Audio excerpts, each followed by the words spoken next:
Hi everybody, I'm here.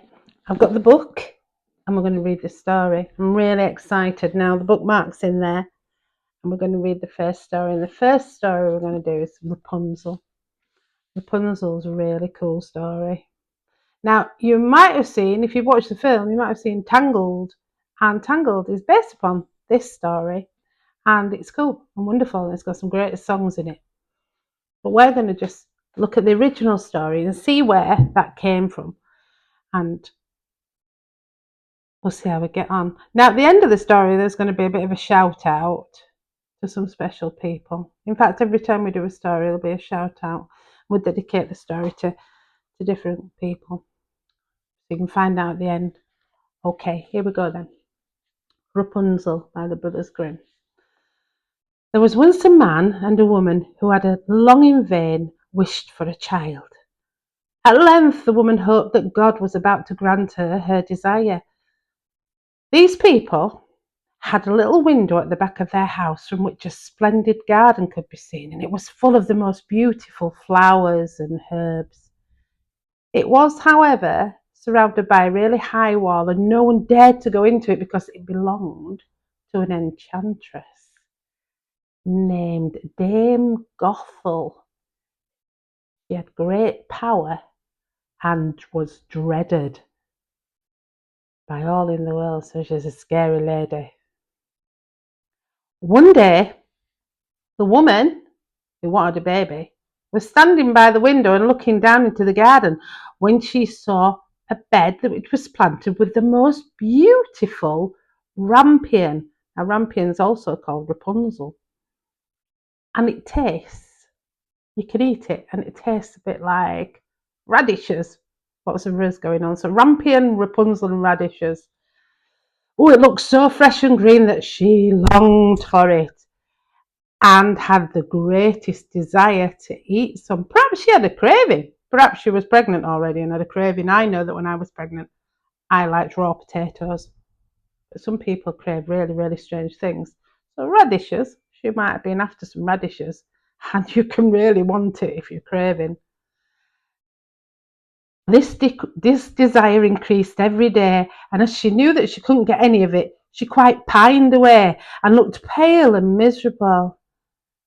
Then her husband was really alarmed, and he asked, "What ails you, dear wife?" "Ah," she said, "if I can't get some of that rampion, which is in the garden behind our house, I'll die." I think she was being a bit dramatic. The man who loved her, though, very much, he thought, "Oh, sooner than let your wife die, bring her some of that rampion yourself and let it cost me what it will." So he was prepared to go into the garden next door that belonged to Dame Gothel.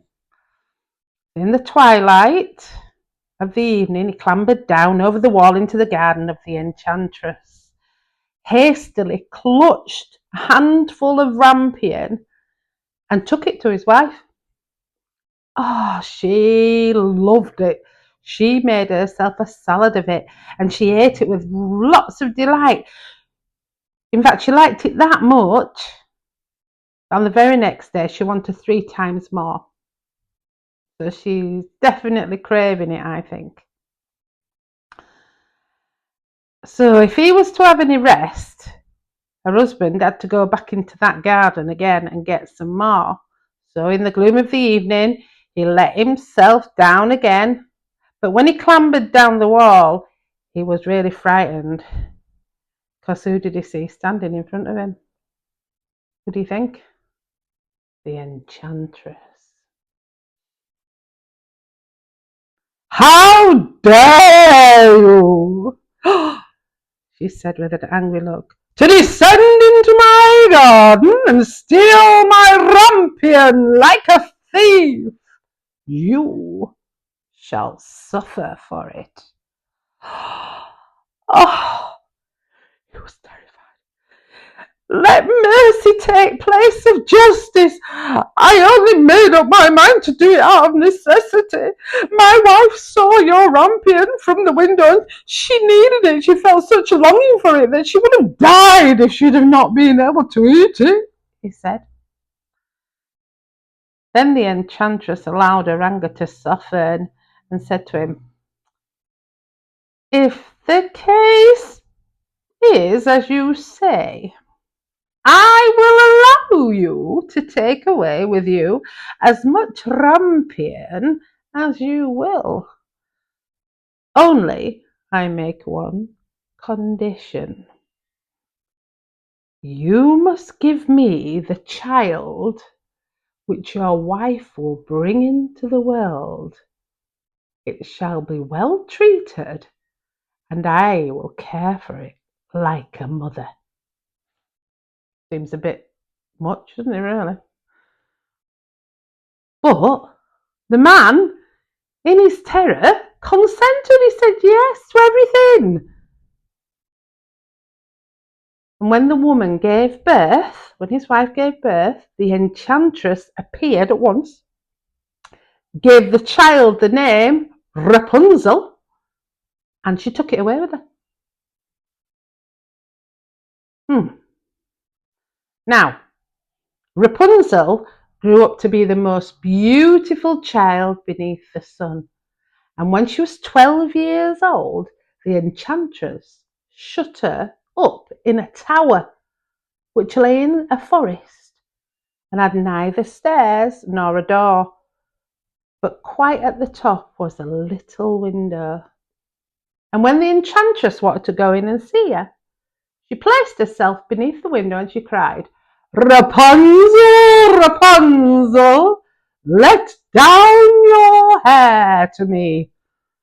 Rapunzel had magnificent long hair, fine as spun gold, and when she heard the voice of the enchantress, she unfastened her braided hair, wound it round one of the hooks on the window, above the window, and then her hair fell away, and the enchantress climbed up by it.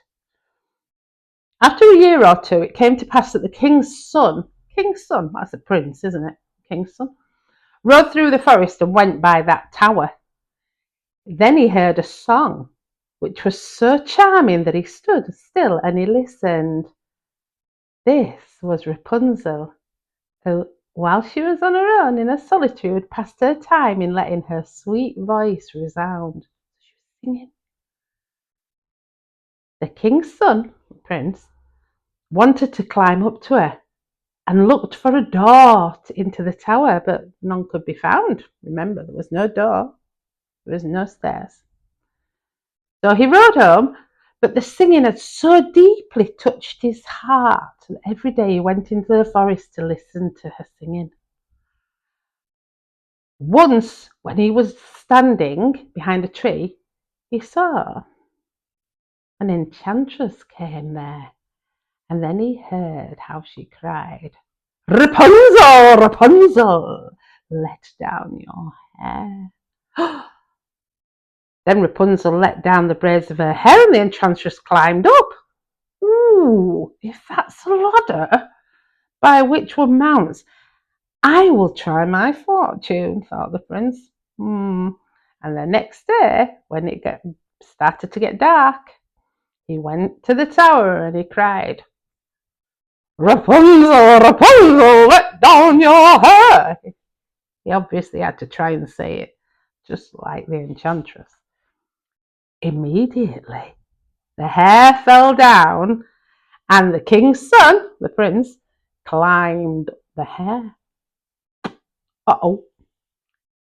At first, Rapunzel was terribly frightened when a man such as her eyes had never beheld came to her. She'd never seen a man before. She'd been locked in a tower since she was 12. But here the king's son began to talk to her quite like a friend, and he told her that his heart had been so stirred that it had let him have no rest, and he had been forced to see her. That's well romantic. He really wanted to see her. Then Rapunzel lost her fear, and when he asked her if she would take him for her husband, and she saw that he was young and handsome, she thought, "Oh, I love him more than old Dame Gothel does," she said, "and he'll love me." And she said yes, and she laid her hand in his. Oh, it's very romantic, isn't it? Lays her hand in his. I will willingly go away with you, but I do not know how to get down. Bring me a skein of silk every time you come, and I will weave a ladder with it. And then when it is ready, I will descend and you will take me away on your horse. What a great plan! Maybe Rapunzel knows how to do crochet. She definitely says she can do weaving. Who knows? They agreed that until that day, that time could come where she'd have enough silk to spin and make the ladder, till she got enough to make the ladder, he would come to see her every day. So now the enchantress remarked nothing of this, and she didn't know anything about it until Rapunzel accidentally said to her, "Tell me, Dame Gothel, how is it happens that you are so much heavier for me to draw up on my hair than the king's son? He is with me in hardly a minute." Uh-oh. "Oh, you wicked child," said the enchantress. "What do I hear you say? I thought I had separated you from the whole world, and yet you have deceived me." In her anger, she clutched Rapunzel's beautiful hair, wrapped them twice round her left hand, seized a pair of scissors with the right, and snip, snap, they were cut off. The lovely braids lay on the ground, and she was so pitiless that she took poor Rapunzel into the desert, where she had to live in great grief and misery. On the same day that she cast Rapunzel out into the desert, the enchantress fastened the braids of hair which she kept onto the hook of the window, and in the evening she laid waiting for the king's son to come. She heard him. He came now and he went, "Rapunzel, Rapunzel, let down your hair." He didn't have to say it like her anymore because Rapunzel was expecting him. She let the hair down, and the king's son, the prince, climbed up. But he did not find his dearest Rapunzel, no, but the enchantress, who gazed at him with wicked and venomous look. "Aha!" she cried mockingly. "You would fetch your dearest, but the beautiful bird sits no longer singing in the nest. The cat has got it and will scratch your eyes out. Rapunzel is lost to you, and you will never see her again." The king's son was so upset he was beside himself with pain, and in his despair he leapt from the tower. He escaped with his life, but the thorns into which he fell pierced his eyes and scratched his eyes, and he wandered quite blind about in the forest and ate nothing but roots and berries, and did nothing but cry and lament and weep over his lost dearest Rapunzel, who'd become his wife. As he roamed about in misery for some years at length, eventually he came to the desert where Rapunzel, with the twins to which she had given birth, a boy and a girl even, lived in wretchedness. Oh, so he's come across Rapunzel and she's got twins, a boy and a girl, twins, and he's twin daddy. Oh my word. He heard a voice and it seemed familiar to him, and he went towards it, and when he approached, Rapunzel knew it was him, and she gave him a massive hug, she embraced him and she cried. And two of her tears, this is the clever bit, two of her tears wet his eyes, and they grew clear again, and he could see with them as before. So he led her to his kingdom, where he was joyfully received, and they lived for a long time afterwards, happy and contented. Oh, wow! And they had twin boy and girl, which kind of leads me on to my next story that I'm going to read, because I thought about a boy and a girl.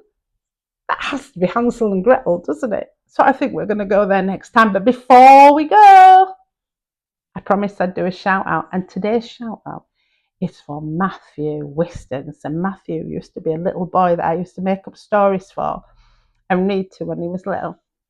He's a bit bigger now, but he lived in the Midlands. So if you're watching, Matthew, I hope you can still enjoy stories with Nana Bernie. And everybody else, I'll see you next time. Pin on your listening ears, make your imagination big, and see you later.